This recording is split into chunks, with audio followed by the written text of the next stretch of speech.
how could she possibly have named their child Jack Crusher? That's crazy, you know. And I just wrote a thing basically saying like, well, you know, he was Picard's best friend, and he loved him so much that you know he would have named him that. And then I got a message from Terry Vitale saying, did you see the episode? Because that's like almost exactly the wording.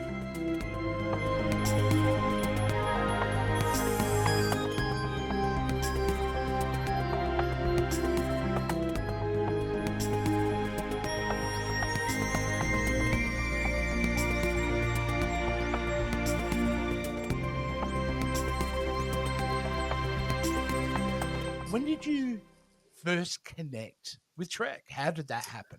Well, I always I watched it with my dad. My dad would watch it in reruns in the 80s on the CBC in Canada on Saturday. I think it was on Saturday mornings. And you know, I was really young at that point, and basically anything that he liked, I liked.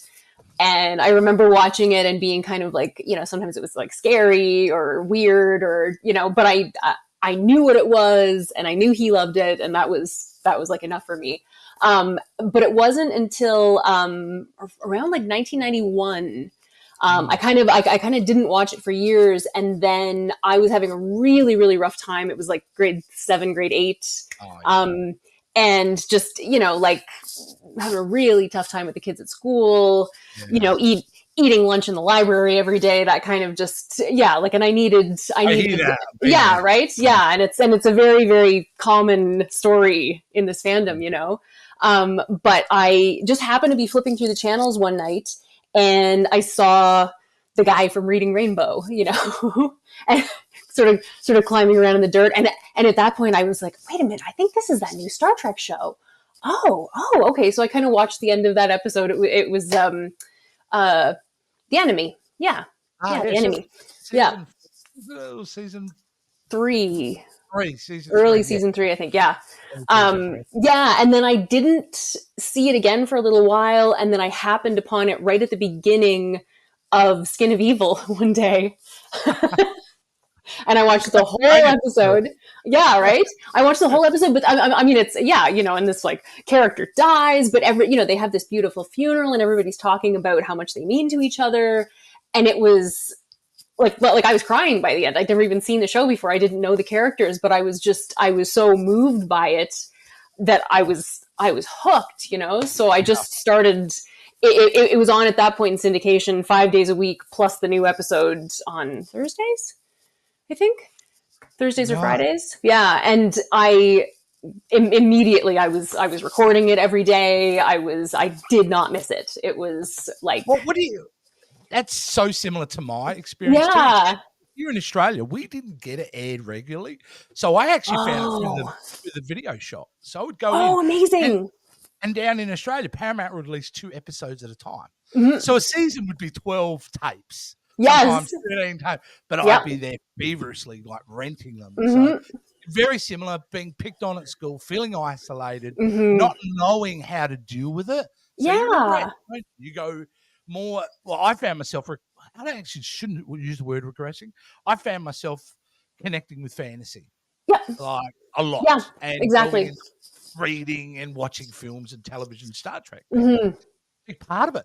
Now, in retrospect, though, when you look back at what it was, how you got obsessed with it, connected with it, what do you think the core elements that attracted you at a young age to it?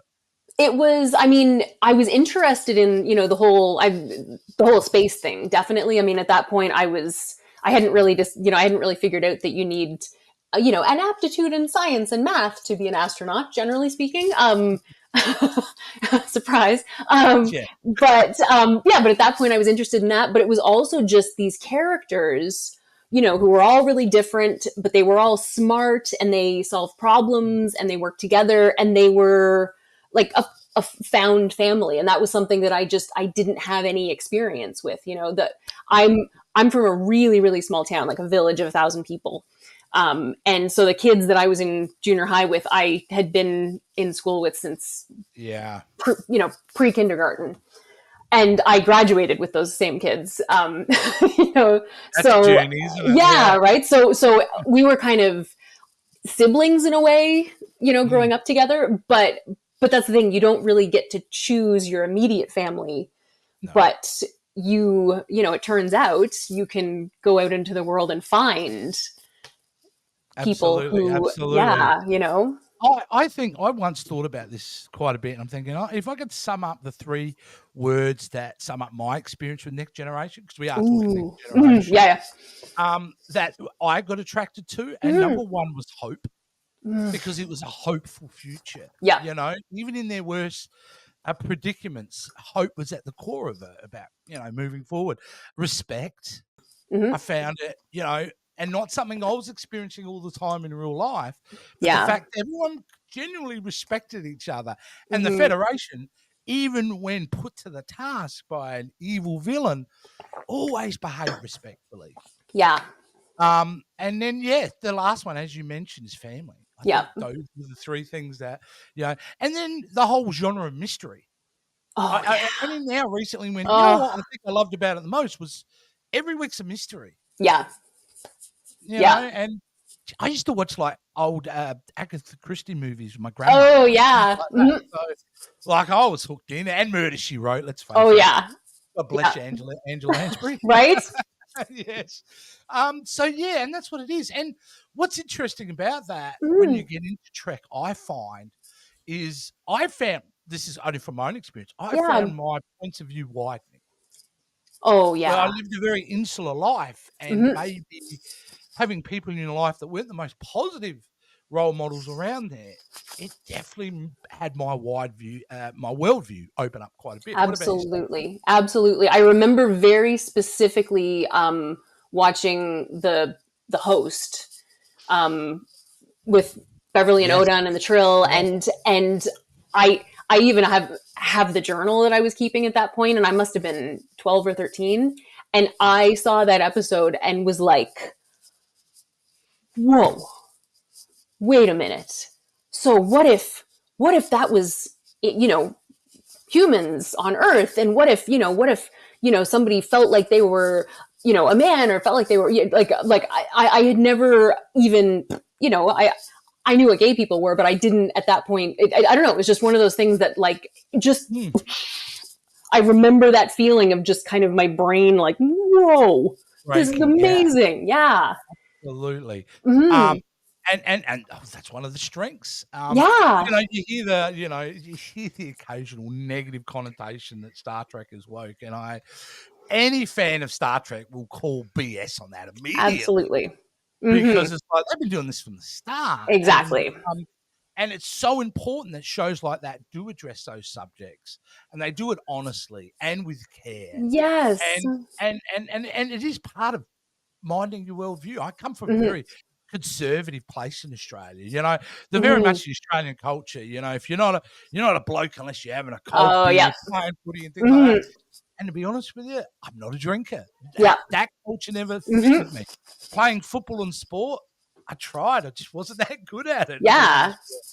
So to find something in entertainment that I was able to attach myself to, meant a lot, and also gave me hope to then do things that maybe I couldn't perceive of before, like what I do now.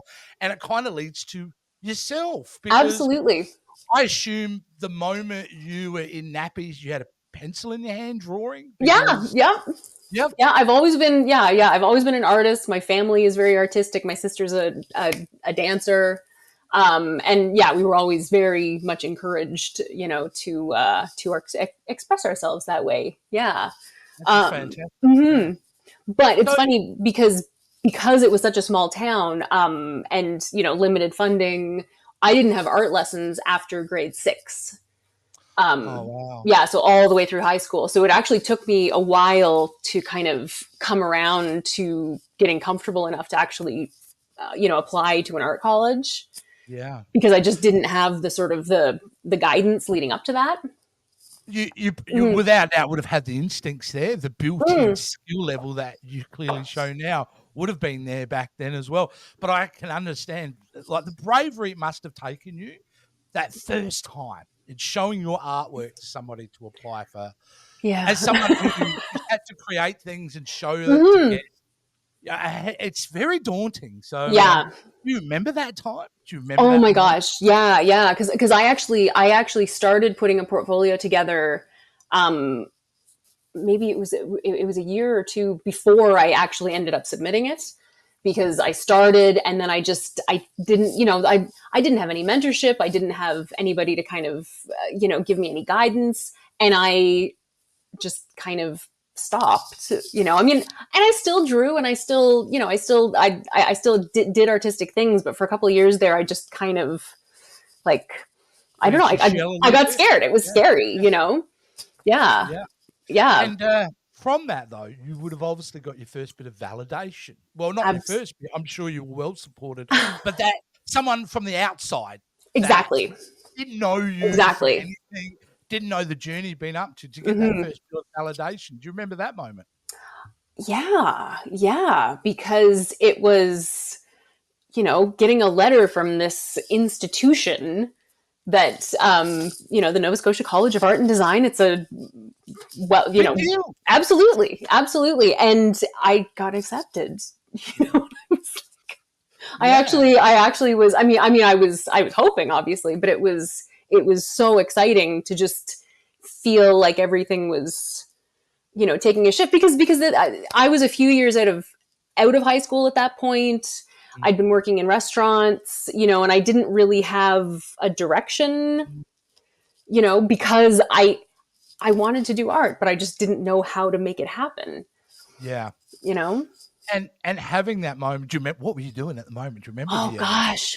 I just got can't home remember. I from mean, work I or must have just been. I must have been, yeah, because I would have gotten a letter, yeah. at that Yeah. point, a letter in the mail. I mean, I remember that all of the letters that came from that school always had purple ink, um, just like a style thing. And Mm.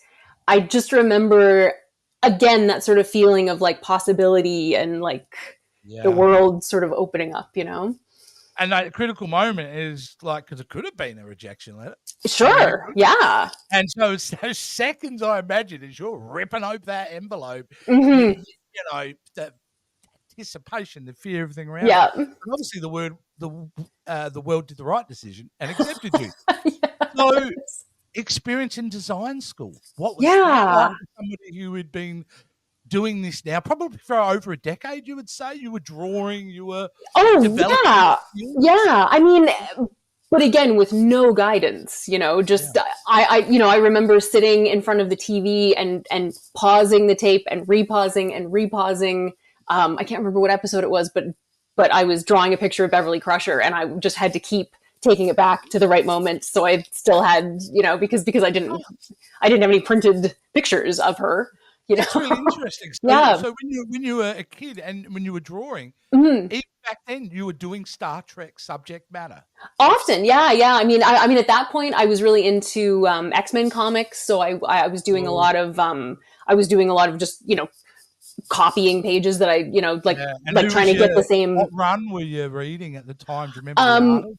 it oh gosh, it was right. Oh, it was like I'm not a huge comic after. book nerd, so it's okay. It was after the Jim Lee period. There was, like, Chris Claremont, and, Oh, okay. Yeah. yeah. So, Around so so it was. 70s run, really, the X-Men? More like because Chris Claremont took over in the 70s, didn't he? Oh, oh, But oh, oh, oh! What am I? No, no. Who am I thinking of? Oh my God! It's like I'm drawing a complete blank. I'm drawing a complete blank. But it was like through the mid '90s, basically. okay, when the resurgence of X-Men Exactly. really in the Exactly. Yeah. zeitgeist. Yeah. Yeah. Yeah. Yeah. And, like, Fantastic. the Age of Apocalypse and all of the, Mm. that whole, like, what if scenario, and Yeah. I just and again, the fantasy, like, it was just Yeah. so great. Yeah. So great. And I just loved seeing all the different kinds of art and trying to emulate them, and, Yeah. like, that was really, really cool. And the thing is, when you're pausing it too, you're pausing it clearly on moments that are inspiring you from an Mhm. emotional place, Oh, whether that's a sure, yeah. smile or just, "That's so cool, I Yeah, gotta draw that." yeah, So that's kinda really interesting too. So, in a way, via osmosis, you're learning how to draw faces and body shapes and all that, yeah. just purely out of the love of wanting to do it. Mhm. So Yeah, exactly. that's very cool too. What was, some of your highlights at design school? What were some of the things you were most Oh, proud of? I mean, I learned to paint there. I had never painted at all. So that, I mean, for me, it was a massive highlight. You Mm. know, we started with acrylic and kind of, Mm. I liked it, but once I found oil paint, oh my god, like it just, again, boom, the possibilities. Like it was like, this is it. This is the thing. You know, Why is oil paint? Why was oil painting it as such for I a? it just, I don't know, acrylic I found, I mean, and I do find, but again, there are people that do amazing things with acrylic paint. I find it dries really quickly. um, you you're mixing a color, and as it dries it basically changes its value. So Right. you're you're constantly, you're just like, you have to be kind of on it. And Yeah. oil is just very forgiving in that respect, but it's also just so nice and blendy. And I don't know. It just spoke to me. It Yeah, connected with you. Yeah. yeah, absolutely.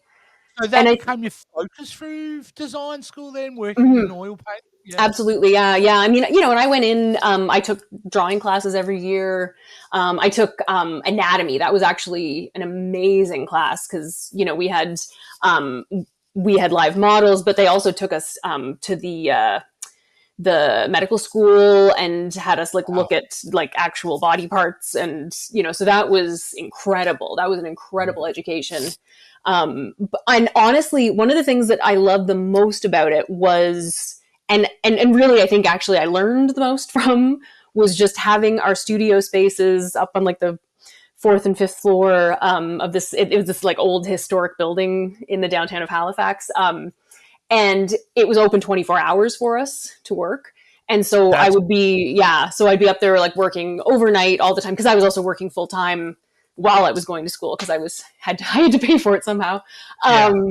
Yeah, and but honestly, it was working in the studios with my classmates, and having somebody come by and look at what you're doing and talking about it and saying, I'm having a problem with this. And I mean, I honestly learned more from my fellow students, I think, than I really did from my teachers. Wow. Like I That's really unlocked, yeah. Yeah, you know why that's cool too? Because I think most of us who don't understand the art world, Mhm. like, I mean, I would never pretend to know too much about art, except I'm a Mhm. lover of it. Yeah, How it would? Do you think it would be quite an isolated art form? And generally, and that's it the impression that we is. get. So the Yeah, fact that you got a lot of value in education by connecting with other artists, I think there's a yeah, beautiful irony about it yeah, in some way. So yeah. And I mean, honestly, it's a weird transition to go from school to having all that back and forth and all that feedback, good or bad, mm, and then plunk down afterwards. You've graduated, and yeah, then you just have to make art in a what's next? vacuum Yeah. now. Well, that It's, leads me into obviously my next question. You mhm. you clearly graduate from design school. Yeah. Are you in the industry straight from that moment, or did you Oh, have no. to go back and do what we all have to do and Mhm. do the grind for a while and build up to it? Oh, yeah. Yeah. Yeah, I mean, so I worked in a restaurant all the way through school, and then I graduated and I just continued working in a restaurant. Yeah. And moved on to like working in bars and bartending. And yeah, when I had time and when I had sort of the wherewithal to be making it happen, I was painting. And I was trying to do at that point, I was trying to do things that I thought people would like. Locally, we're right by the ocean here, so I was doing sailboats and sunsets and landscapes. And every Well, once it in a is a while I'd beautiful part of the world, I'll it be is honest. it is And, absolutely. I was doing the appropriate interview as stalking bit, like Oh, looking up nice. on the in Hmm. and, you mentioned in your portfolio where you come from. So Yeah. I'm like, "Well, where is that on the globe?" And I looked at it, I went, "She lives in one of the most beautiful places on the planet." Absolutely, yep. It's Hmm. gorgeous, like, just beautiful, scenic, like, Yeah. lands everything's so green, and Hmm. I love the bold, singular colors they do with the buildings and that there, Yeah, our yeah. building's painted red and white, and there's one that's blue, Yep. like, there's something just Yeah, wonderful about it. absolutely. Hmm. So you're then doing the grind for a while. Oh, At yeah. some point, you must sell a piece of artwork. Yes. Are you able to tell us what that painting was and the feeling about selling your That's first actually, bit of yeah. artwork? That's actually really funny. I haven't thought about what the first piece was in quite a while, but it must have been, I made it in school. I made this, I think 4 foot by 5 foot giant painting of an elephant. I just, I thought it was nice. I Yeah. made an elephant, Yeah. And the restaurant that I was working in had hung it in the lobby. Oh, that's awesome. I know. And yeah, and these people just happened to come in one night and were like, we love this. This is amazing. Like, how, can we buy it? Like how much? And they came back and gave me cash. And I was like, what? This is What an crazy. adrenaline rush Yeah. it must Absolutely. be, right? Because, again, it's another layer of validation. Yeah. Not only validated by other people in the industry saying, yes, you've got talent, you should design, but now people from the general public at this point going, we love what you do so much. Here's the money that we've worked hard to earn, and we want to buy this piece of artwork. Exactly. That's a magical moment in your life too, right? Yeah, definitely. Yeah, and then I had a few more of those sunset sailboat landscapes. I had in a gallery, kind of a small gallery, and sold three of them through there. And this is over a few years. This definitely didn't happen quickly, but it was just kind of I'd paint something and someone would be like, hey, I'd like that. And I did a couple of commissions of people's kids or like family portraits, that kind of thing. How's that? What's that gig like? Because that must be nerve-wracking. Because I'm like, it is, yeah. If I don't get this right, like then I'm exactly. Exactly. I mean, it's definitely, I've had so much practice with portraits now that it's a lot less intimidating than it was. But at the time I was just like, how am I going to do this? This is crazy. I'm going to throw another compliment your way. One of the things I think about your artwork, which is, to me, gets me every time, it's the emotion you're able to project in the face work. Thank you. It's from an image, from a screenshot, you're able to add this emotional layer to it that I think really speaks. Because the great thing about your artwork, I notice, is you capture those pop culture moments that are big for my generation. I'm a little bit older than you, I would assume. And the fact of the matter is, not only do you capture that moment, you're able to draw the emotion out. From my perspective, when I look at it, I go floating back and remember the episode and where I was in life and the emotion around it. So there's a real depth to your art, and especially around the face that. Oh, I appreciate that. It's like when you go to the art gallery and you see that painting following you. And like, when you look at it, and maybe it's not that exact thing because it wasn't walking around the room, but there's this real beauty and depth to it. And it's I can't imagine the skill that it must take to not only paint someone looking accurately, but to feel you can read their eyes and feel what they're feeling in the moment too. So there you go. Again, I'm not the first person to say that. No. But I really appreciate that. And for me, and it's funny too, because all and the whole likeness, all parts of the face are really important. But for me, the eyes are I have to get the eyes right or there's that's what draws you in, really. That's what draws me in when I look at art. Especially if there's a face there, and then you know what's a really good painting when you're staring at it for ages and your mind's clicking and you lose that sense of time. And that's always a great thing. Have you ever heard, I assume you've been at your own exhibitions, ever heard people talk about your artwork when they don't know that you can hear them? A little bit. It's funny actually because I had an exhibition a couple of years ago at it was in Cape Breton at the Alexander Graham Bell Historic Site. They basically have a gallery space there, and my mother happens to be a guide there, so I wasn't there all summer, but she was there, and her fellow guides were there, and they had a wonderful time all summer just listening to people talking about, because they were hearing, in some cases, because people are there for this historic tour of, the man who invented the telephone and, all of this stuff. And then they come around the corner and there's the Golden Girls, they're just like, what is this? But, some people would be so excited. Some people, I love hearing, if a family comes up and the parents will start quizzing the kids, like, okay, what's this? We watched this. What's this one? Or just, or fuel for an artist's soul. It's wonderful. It's wonderful. Yeah. I mean, I would assume, that would be a great feeling to know whatever they're talking about. The fact that they're so engaged with your art and it breeds conversation. Yeah. And I assume that's one of the aims when you do a painting. I mean, I would assume for an artist that if you could create conversation, that's a big win. Absolutely. Big win. Yeah. Yeah. Yeah. And I mean, my intent is, I don't know, I've always felt like whatever the artist intends, it's still going to be up to what the viewer receives, right? It's, I mean, my intention may not necessarily be what you get out of it, but doing this work, I just love the idea that, so many of these images and these moments not just, are interesting to look at or are a fun, artistic challenge for me, but they're also people connect with them in a way that like relates back to their own lives. And that's really cool. Like, like you said, remembering, the moment that you saw that episode or that, that you were sitting in the theater watching Star Wars or, any of that. Nostalgia for the Generation X's and Generation Y now starting to get into nostalgia in a big bad way. It's become a fundamental thing for us Generation X's. Absolutely. It's something where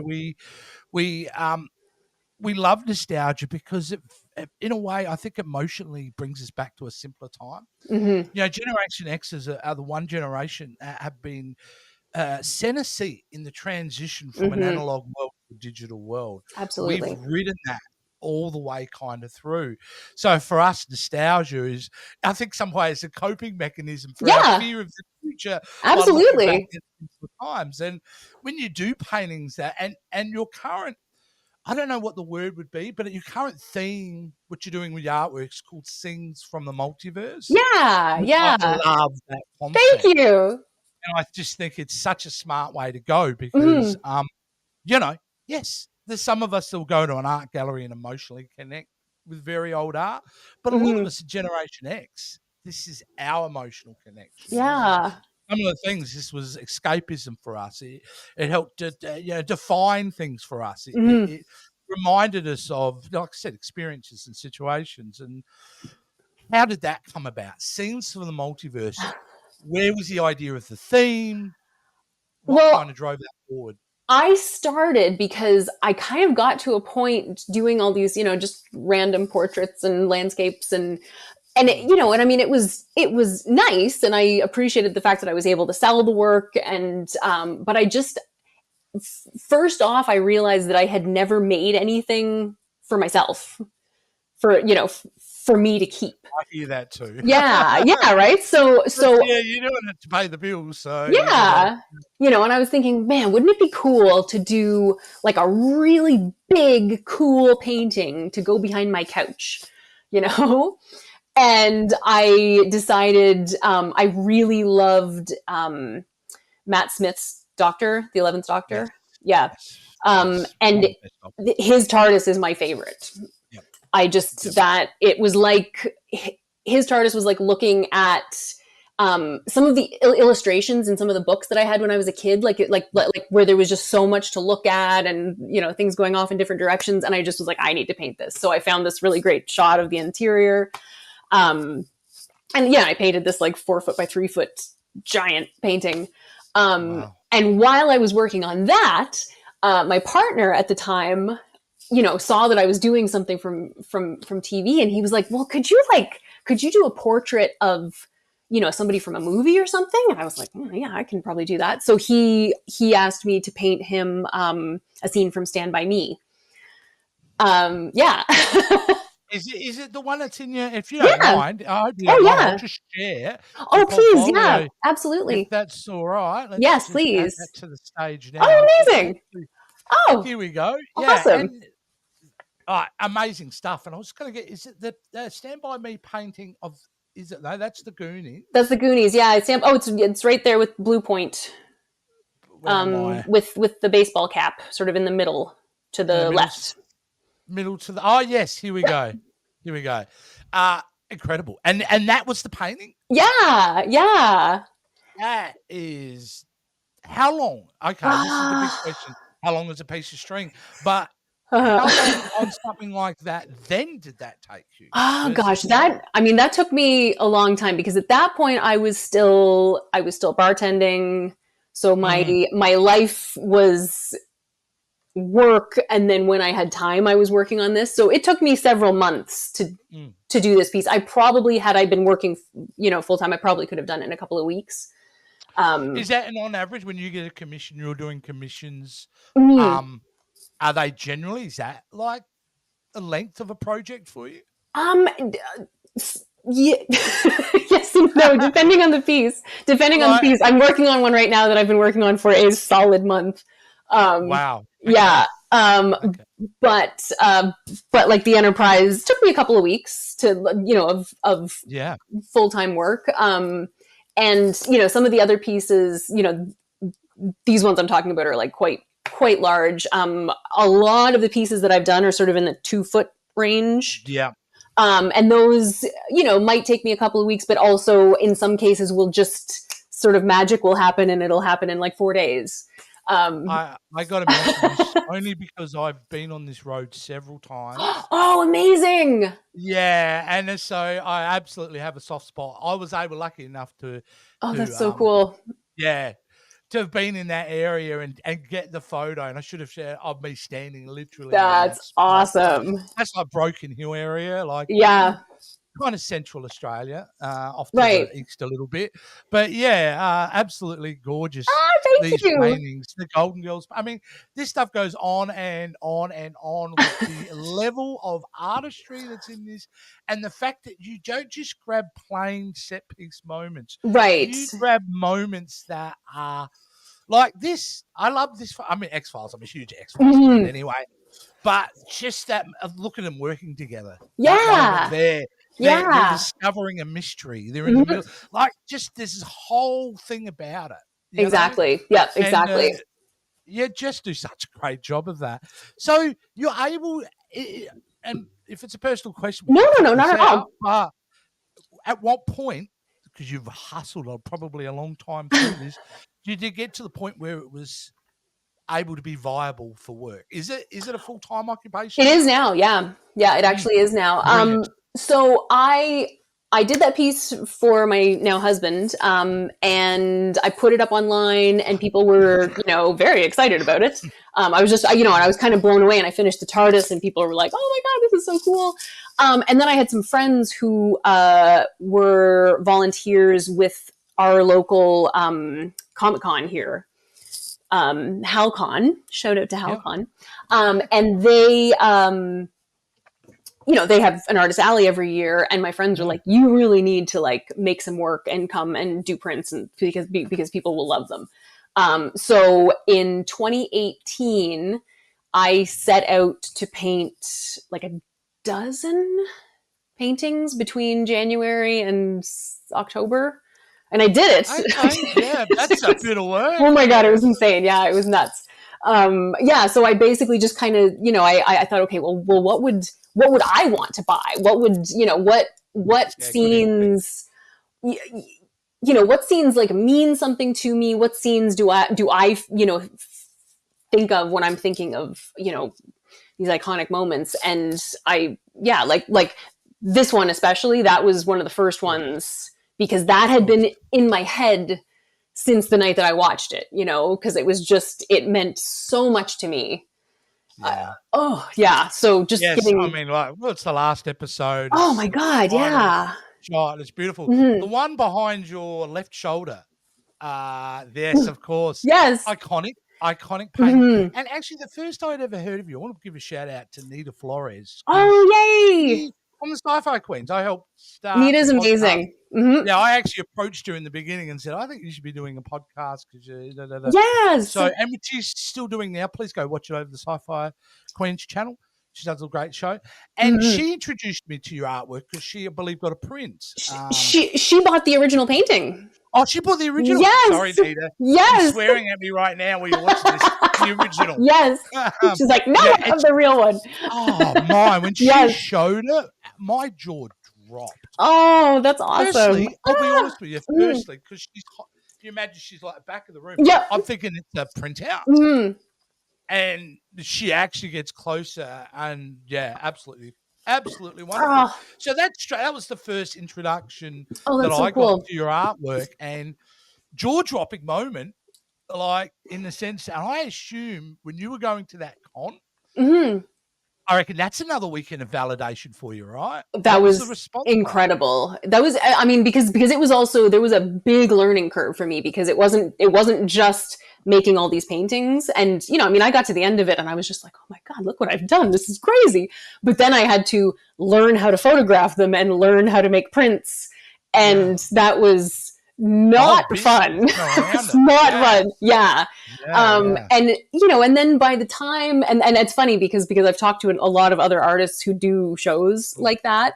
And by the time you've got everything ready to go and you show up there, you start looking at your stuff and you're just like, this is garbage. No one wants this. You know? Yeah, I was gonna ask you that question because I'm a videographer by trade. Like, I'm my own videography business. And I do a lot of corporate events, stuff like that. Right. Some of it's pretty well just shooting creative.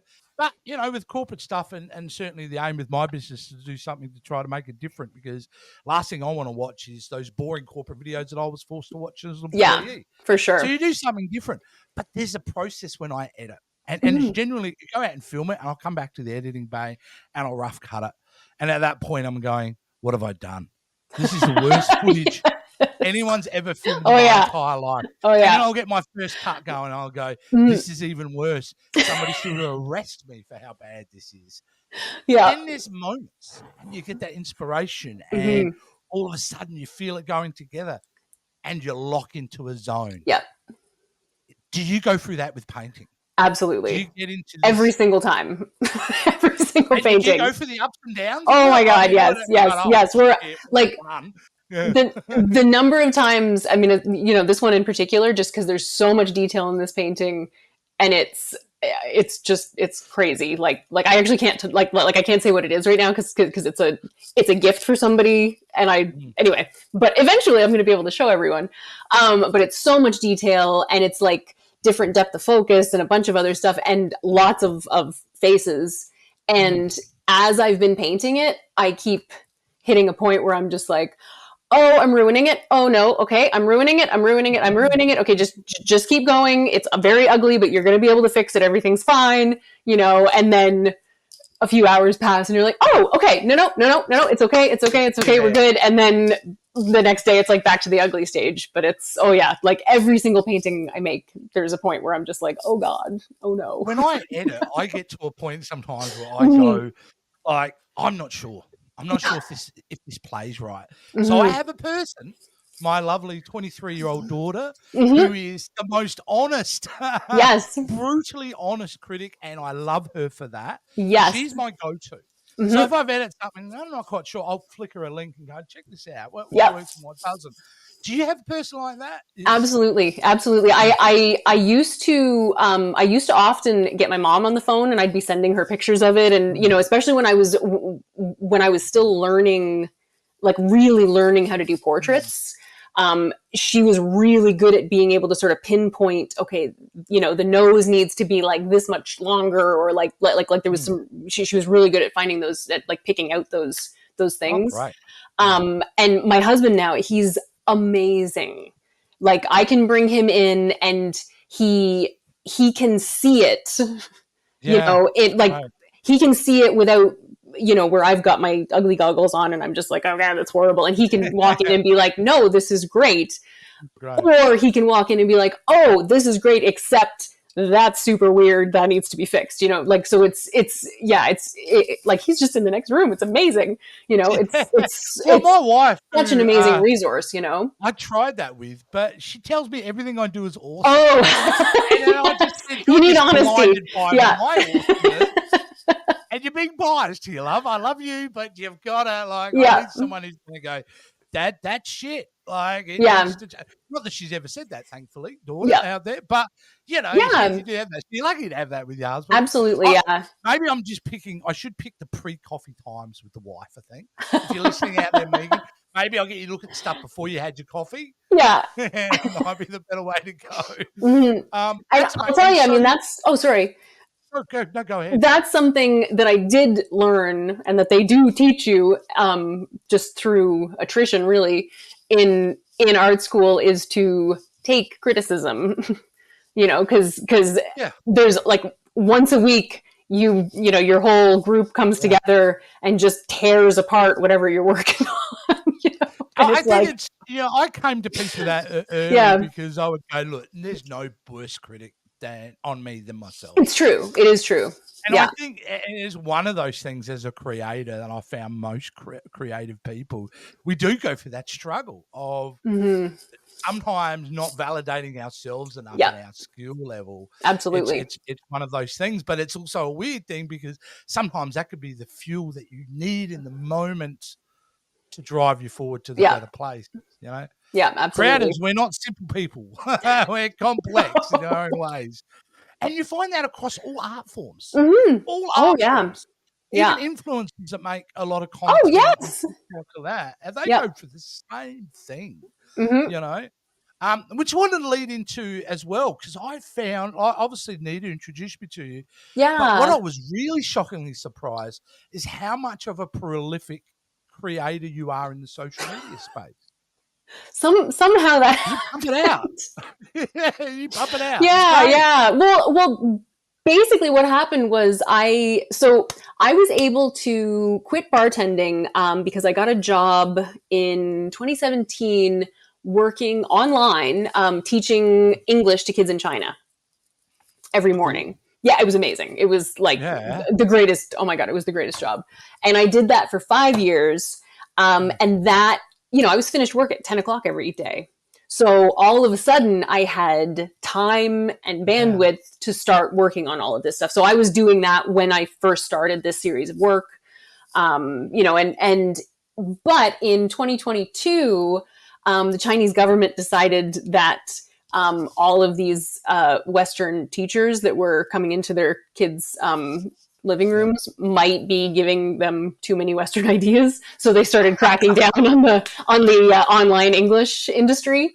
So that job kind of disappeared in 2022. But I was at a point where I was starting to pick up enough commissions that I thought, you know what, I'm just going to try to book, you know, I'm going to book through the summer and just see how it goes. And all of a sudden I just had work lined up. And then because I knew I needed to, you know, I really needed to like get myself out there. If I was going to try to do this, I needed to really make an effort with my social media, and it like worked.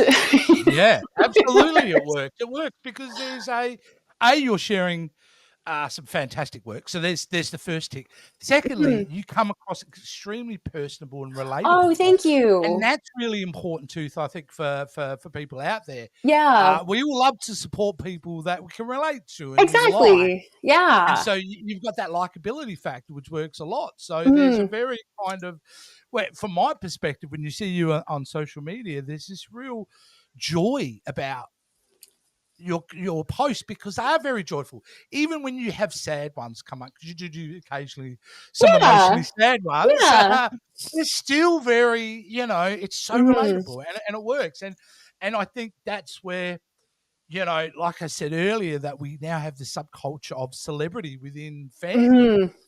I think that's why you've gotten to that place, because, you know, we're all very kind of nerdy and insecure and a bit shy. And so when we see someone who's from the same ilk, you know, proud of what they do and sharing it, it's inspiring, right? Oh, that's lovely. Yeah. But I'm sure you get inspired from other influencers. Oh, absolutely. Yeah. Yeah. Because I mean, trying to just figure it out in the beginning. I still haven't figured it out. Oh my God. Like, you know, and because how you need to approach it changes every year or two. you know, it really, it's been really helpful following other artists and seeing sort of what's worked for them, but you know, but also understanding that like I'm not everyone else and I need to find my own voice and you know. Well, I think that's what the cool factor is, you know. I mean, like, I'm not a cosplayer. I'm not really someone who would get into cosplay. Yeah. But I get inspired by cosplayers. I Absolutely, love seeing, yeah. like, there's this guy called Chris 1701D.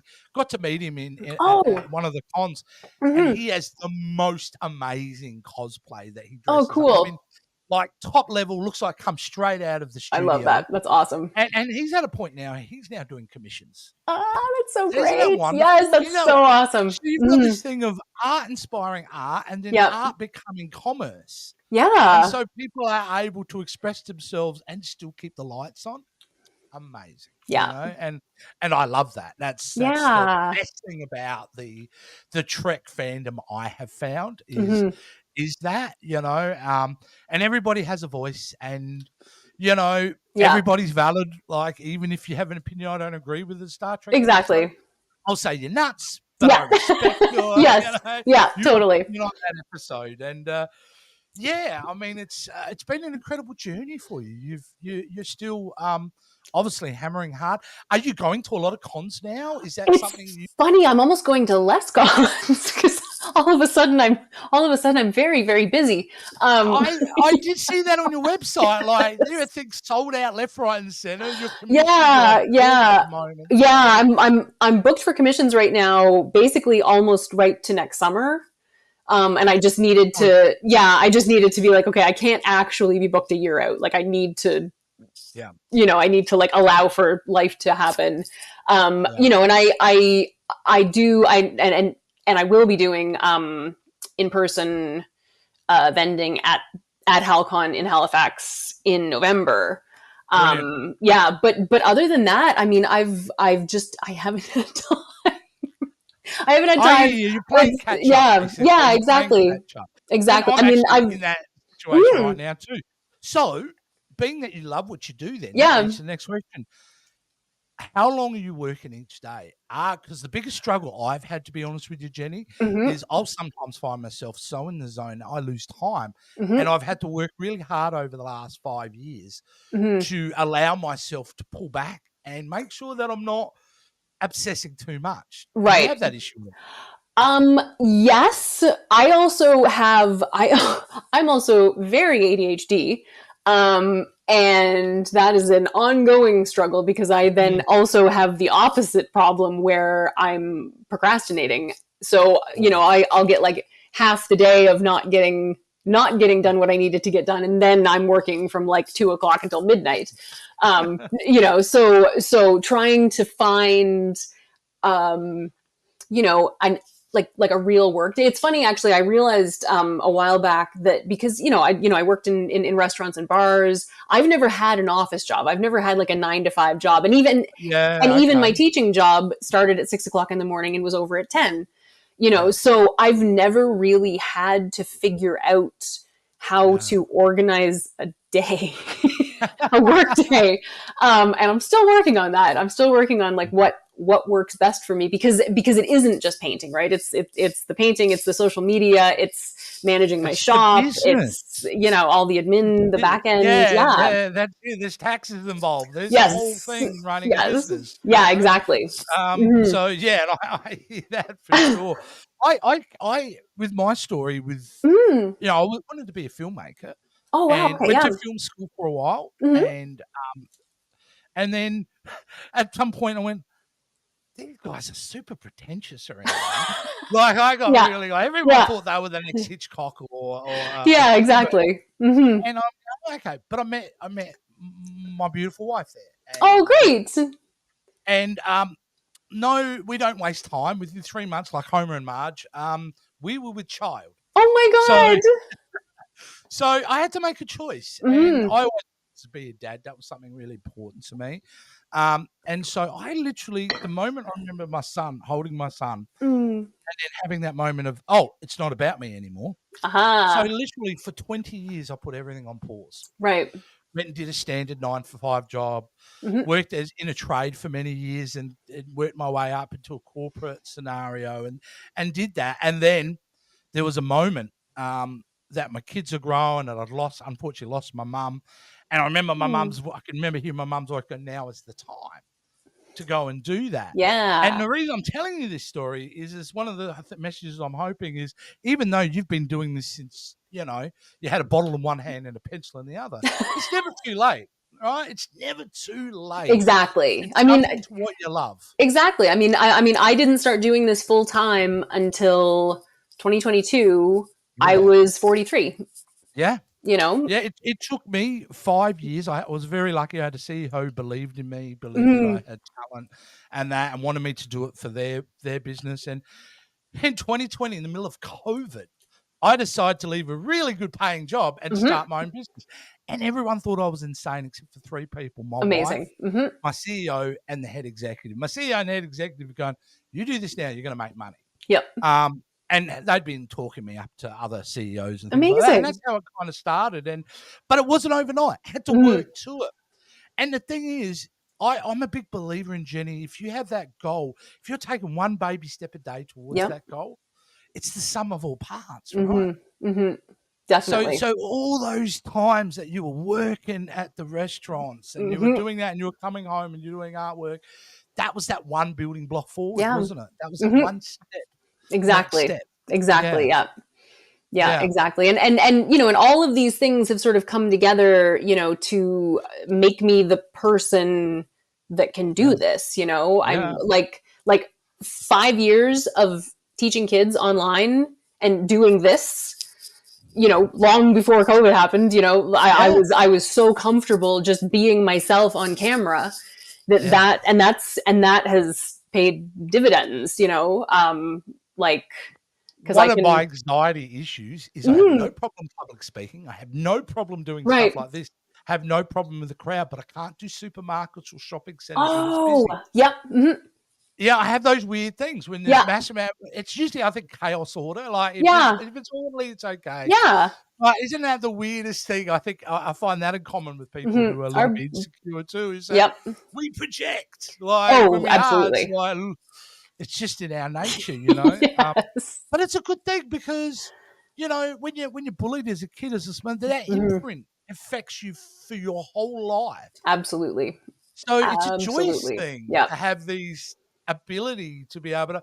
I'm taught you're in Nova Scotia right now, and I'm in South Australia. I know. Like the biggest landmass, if I was to look out at the ocean, is Antarctica. Yep. And yours is the Arctic. That's incredible. Yeah. So it's a crazy thing and it's a wonderful thing. Yeah. Young artists. I was hoping you may have some advice for these young kids out there who may be pencil drawing now. Yeah. Who maybe wanted to get into oil painting thing. Is it cost effective? Is there an affordable entry point for young people who want to get into the painting side of their art? I mean, yeah, you don't need super high quality. I mean, a lot of the paint that I still use is student grade paint. It's not, I'm not walking into the art store and like cleaning off the high shelves, I only want that color that's got gold. Yeah, exactly. Because, because the great thing about oil paint is that it lasts for years. I mean, I have some oil paint of my grandmother's from like the 60s or 70s that's still. Oh, you can still use it. It doesn't. Absolutely, yeah. Because it's pigment and oil. Yeah. So in that respect, if you have someone in your family that painted at one point and they have oil paints, some of those paints are probably usable. Even getting them secondhand is absolutely possible. And you can also go, to Walmart or where, like your average craft store and pick up a basic set of oil paints. You definitely want to learn some color theory, like how to mix colors, what to do with colors. I mean, it took me. That's got to be a skill in itself, right? Yeah. Yeah, well, actually, this is great. I always see the clips online, and it's a gentleman in Asia, and they'll come along and they'll just give him something, and visually, I think you might have seen him visually, and he matches the colors perfectly. Yeah. Just does this, and then it's perfect. Yeah. Like, that's a skill, right? It's definitely because I can do that. I can do that. You give me a color and I can match it, and I know what I need to do to get there. It's not, when I was first learning, it was, right? Yeah, absolutely. This part, that. If you act, this is going to chemically react with that. Exactly. Yeah. And you've got warm colors and cool colors, and if you mix a warm red and a warm blue, you're going to get a warm purple. But if you can kind of tip it in other directions. If you add, if you have a green that's too green, you can add red to it, and it makes it like less green. It's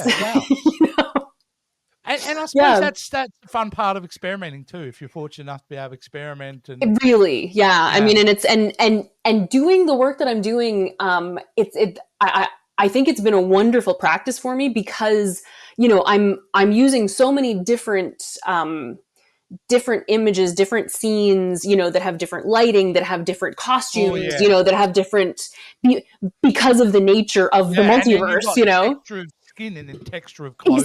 Exactly. And the background is all different, isn't it? So. I've got Starfleet uniforms. I'm painting plaid. I'm painting all of these different things, and I've had so much practice with so many different sets of colors.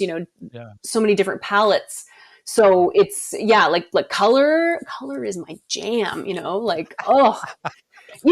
it's one of the reasons that I'm I think that my portraits tend to be successful because I'm really good at breaking down skin, especially into color, because skin isn't skin color, right? Skin is reflective. You know this from exactly.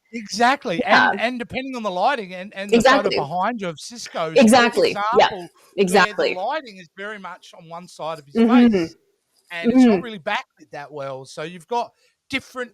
Like 5 different colors just from the background. Yeah. I mean, on his head, it's like there's purples and blues and greens even. There's, So that's always such a wonderful challenge for me to, really, really get into that and make a true representation of what I see. Yeah. So this whole Scenes from the Multiverse, which is a mix of, I believe, because I read this on your website, realism and impressionism. So I'm not going to pretend to be smart.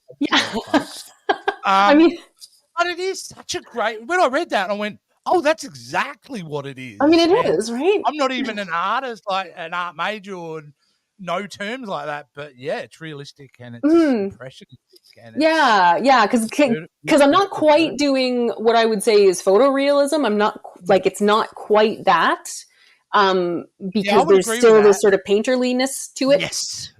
But that's where the magic is, in my opinion. I think so. Yeah. I mean, that's the secret sauce you got going there. Thank you. But I mean, in Star Trek being such a massive influence on your artwork and things like that. Yeah. Star Trek's changing. Like Star Trek has changed. You have lived through. Well, you definitely didn't live for the first thing, but we've all experienced the original series, the Bergman era, as I like to call it, and now New Trek. How do you find painting for some of the newer shows in the sense of, and there is a point here, believe me, I find a lot of the bridges to be very harsh lighting-wise, a lot of metallic, a lot of straight lines. Yep. Is it more difficult to paint those bridges now than it was, say, the Enterprise D or even the original bridge?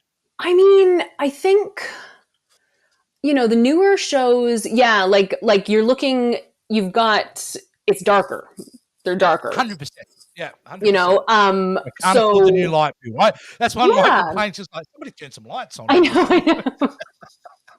know. I mean, doing this Enterprise, I did take it up a bit. The image, and that was partly because this was a commission, and the fellow who commissioned it, we agreed we like this shot, but we want this side of the ship is almost kind of lost in the original shot from the show, and we wanted to make sure that it showed up, that it was visible. Well, it Makes does, it more yeah. fuller, yeah. Yeah, and I mean, it gives me a chance too to really dig into those colors and see what's actually happening in the shot. I haven't had a chance to paint like the Titan Bridge, for example. Yeah. Um, That would be a it challenge would be too, because it's very challenging. dark at the back, isn't it? It is. It But is. when we get to the sides are pretty well lit, and Yeah. the Yeah. main part where they sit. That would be That a challenge. actually it would be a challenge, but I feel like I know what I would do with it because those, they've got these big beautiful LCARS panels, that the like, oh my god, the art department. Oh my god, I love them so much. Like, talk about the jackpot when they get Oh, it. Who does was it Akuda? He does all the yeah. he does Yeah. the productions on whoever created La Cars, and I know you He treasures out did. there It yelling was at me him. Yeah. right now. Yeah. No, Oh, no, was no, no. It was Mike Okuda. Yeah. yeah, it Yeah. was him. Yeah. The pure genius Oh my and god. visual impact of La I had Cars goosebumps. Like, yeah. that we are still 40 years later. If we don't see La Cars on a screen on a Yeah. Federation ship, we're going to have an issue. I Absolutely. mean, it's that influential, and it Yeah. doesn't age stylistically. Oh, it's incredible. Yeah. I mean, I love what they did with, because they brought in Mike Okuda for Picard to update it, to basically just say, okay, what do the 24th century LCARs look like 20 years later? Yeah, Give what us was that. the first Apple operating system to iOS 18? Exactly. Yeah. And that's essentially just upgrading the operating system. Yeah, Visually. totally. Yeah. So Cool. so it's so that said, the Titan has a slightly different kind of color palette in those displays. There's more like turquoise and red. Yes. So there's, so that definitely there's a lot to work with there. You've got reflections on those panels. Some of them, although they actually did an amazing job making all of the panels that they did not reflective. You've got the characters in, on the bridge. So you've got people, but again, they've got dark uniforms on. So you really have to like find the light. That's right, because the light is sometimes, it's so dark sometimes the light is, obviously it's professional lighting, but they're trying to simulate, that's light from a side panel near them. Yeah. That's where that source of light, exactly. There's just a couple of tiny key lights on top of the bridge there. It is the absolute genius around Star Trek. You know what I mean? It's not only from the writing level, the performance level, but the production has been first class. Yeah. All the way through. Yeah. All the way through. Even in 1966 or 67, sorry, you would have seen that bridge and would have gone, that is unbelievable. Absolutely. Awesome. Absolutely. And I still watch the old episodes occasionally from the show, and I still love the design. I love that Strange New Worlds has very much not dismissed that and made that an integral feature of the bridge, is to upgrade it, but to keep that core elements there. Like the colors and the sort of the shapes and the buttons and the like that sort of exactly. Exactly. Gold colors and things. Of that, especially just very simplistic, but like their uniforms. I love their uniforms. As much as I was a big one on, we need to move on from those old school uniforms. Since New Trek's come back and they've redesigned the classic ones, even back to JJ's films, they looked great. They did. Yeah, they actually did a really nice job with those. Yeah. What is your jam now in Star Trek, in this new series? All the new series that we've got, what's been the highlight for you so far since Discovery started? Geez, I mean, I loved Picard. And actually I loved all of Picard. I had problems with season 2, but I liked season 1. But I'll be honest with you, I was just a blob of nerdiness through season 3. Oh my god, that was. Oh my god! Like it was Harry Metallis going, I'm going to give you exactly what you want, and you're just going to love every second of it. And exactly. And it honestly, it's getting to watch season 3 the way that we did with the weekly release and talking about it with people. And I mean, I had, I got a message from Terry Metalis around the 3rd episode because I had said something basically saying, because people were like, how could she possibly have named their child Jack Crusher? That's crazy, you know. And I just wrote a thing basically saying like, well, you know, he was Picard's best friend, and he loved him so much that he would have named him that. And then I got a message from Terry Matala saying, "Did you see the episode? Because that's like almost exactly the wording." Anyway, so we ended up talking, and then he, a little later on, wrote me and said, "There's a scene coming up at the end of the season that I think you're going to want to paint." You know. And I do believe you've painted it. I did indeed. Oh, yes, I did indeed. Mm-hmm. You know what? I think everyone will pick it. Go to your consider portfolio too. Yes. Oh, yes. Yeah, mm-hmm. You'll know the photo for sure.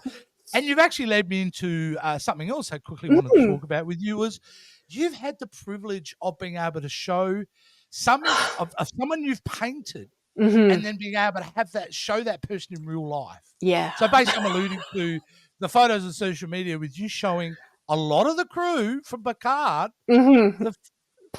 Gotta tell us about that. Oh my God. Yeah. I mean, I lucked out in being able to go to STLV last year. It just the stars aligned and it worked out. And the whole cast came. And your gal and they come through or no. So I brought I had the opportunity. A friend of mine worked on Discovery. And so she had actually worked with Jonathan Frakes and had given him a copy of the poker game that I painted. So he had actually seen it already. And over some time, I think, a few of them had kind of seen things that I was doing online where I'd like tag them. So I went as an attendee, with my like bag full of prints and went and I paid for my autograph and in the table selfie. But in doing that, I brought them each a copy, and was able to, tell them, and actually, LeVar Burton owns a copy actually already because he found me online in 2020 and just randomly bought a copy of it. So oh my God, it was insane. Conversation saying, "Oh, there's the guy from Rainbow." I know. And years later, he's buying your artwork, Jenny. That's insane. I know. Yeah. So it was nice because I mean it. It said it never actually said LeVar Burton, but it said L Burton. And the area of Los Angeles where he lives, and I was like, I'm pretty sure this is him. I'm like, I knew it was him, but it was nice because I then had the opportunity to talk to him directly and say, so I'm not sure if there are other LeVar Burtons in your neighborhood, but if there aren't, I think you own a copy of this already. And he was like, I do. Yeah. Actors are generally inspired by other performers. Right? Absolutely, yeah. That's the whole thing. Like comedians and rock stars. Rock stars love comedians. Comedians actors love artwork. Yeah, they get obsessed about artwork. Yeah. So I could say you had some pretty big smiles and eyes wide open. It was it was like their responses and just how they were with me was really amazing. So your feet didn't touch the carpet that evening. Oh my God, no. And how did your poor husband through this? He's going, here we go. She's so popular. Yeah. What about me, Jenny? What about me? Well, it was funny because I had never been there before, but over the last few years, I've been online. People follow me. So he came with me on the first day, and we're walking down the hallway, and people start recognizing me. It was just like, oh my God, bizarre. Yeah. This is crazy. Yeah. Going all the way to Las Vegas. I worked with someone called Jase who's quite a popular influencer and things like that. And, he gets recognized around the place. Right. For me, I'm just a little guy from Australia, just producing podcasts, get on there. And then when I went to First Con, actually having three people come up to me and go, hey, Jase, how are you? And it's like, what? I'm in New Jersey at the moment. I'm in Long Island at the moment. Like, how is dismayed. But it's good, and Oh it just goes yeah. to show that miles don't matter when it comes to the community. We're all in this Absolutely. together. Absolutely. And Yeah. and we all inspire each other. Hmm. And the beauty is getting to meet you and getting to know a little bit of you. Yeah. You're the big tick. Like one of the things that the other guys give me stick about goes, you're never intimidated by guests or anything else like that, Yeah. or stuff like that. It's just so for me and the way I raise my kids is I don't care what you've done. If you're a good person, Hmm. that's what's going to win over. And tonight, Jenny, you've proved not only to me Oh, but to the audience that you are a good person, and that is the biggest compliment. And super talented, that's and all those cool things. So that's it's so lovely. Thank you. no worries. It's just been, like I said, the whole idea of this show is just to get to know people like yourself Hmm. who are just wonderfully talented, but we have the shared experience Exactly. of Exactly. Hmm. loving Star Trek, Exactly. and all that. But I will say, one of my Ooh. besides the Mad Max, before I go, Uh-huh. there is a painting you have done with Balrog and Gandalf Oh from Fellowship yes. of the Ring. Yes. When I just saw that, and it was only about an hour ago, I'm drooling at it. It was beautiful, and you've done it in a vertical format too, which I just Yeah. love because it Thank just showed the you. scope Hmm. of Balrog. Hmm. Just wonderful stuff, Oh, thank guys. you. You have to go to her website. Hmm. If she's not selling things, send her emails and go, I want to buy some more stuff. So start painting I more have stuff. friends. Let's keep My making shop link is right through my website. Yep. absolutely. And look, honestly, if you're looking for a gift for somebody, I Mhm. couldn't imagine a better gift if you know someone that's into fandom, and everyone's into fandom these It's days, and true. you've got a lot of things covered here in the world of the is there one final question? Is there Mhm. one bit of genre? Is there one kind of character Mhm. or theme that you want to paint that you haven't done yet? I mean, yeah. Yeah. Oh gosh. It always I always like blank on this, but like You've been thinking I about, have a this is just massive list. I have such a big list. You well, what know, pops into your head immediately? You just ah, what's I popping in the back mean, of your head? it's funny. Like as less a genre thing and more of a nostalgia thing. I want to do a Home Alone painting. That's just like that's Oh, just like one thing I want to do. yes, But yeah, yes. genre I've been waiting to do more Battlestar Galactica. That's actually something I'm going to get to do in the next month or so. I want to paint Stargate. I love Stargate. Oh, yes, Oh my god, I love yes. Stargate. Yeah, I mean, honestly, even just within Star Trek, I haven't even touched on the original series. Yeah. There, I I could literally just paint Star Trek forever. There Yeah. is so Well, there's much. just so much. I mean, the Mm, visuals over 6 decades exactly.